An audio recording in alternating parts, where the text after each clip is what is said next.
Hi guys, nari ko'y chika. Na-stress ko kay naisa ka lalaki, nanguyaw siya nako. Ako siyang gipangutana kung unsa iyang trabaho. Ana siya, construction daw. Kung ha? Construction lang? Wa ka naglantaw, wa ka naghuna-huna.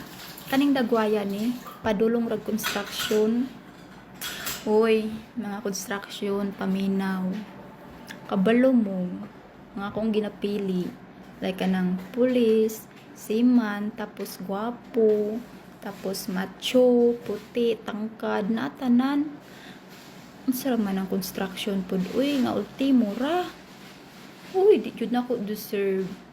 Busa, kamong mga construction, ayaw mo pagtuga-tuga manguyab na ako. Kay ako, lahi akong gipangita. Kanang level,